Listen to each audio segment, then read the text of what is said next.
Hello and welcome. This is a drink called how to make iced carbonated hot chocolate peach mango.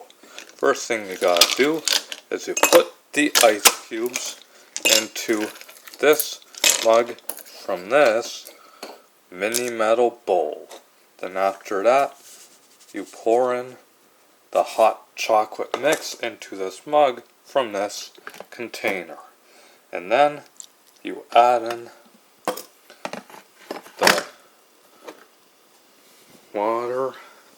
Just hold it for a second. And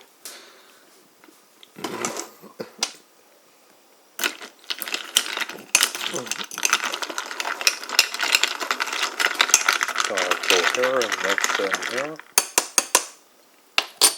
And last but not least, you pour in the peach mango sparkling water into this mug.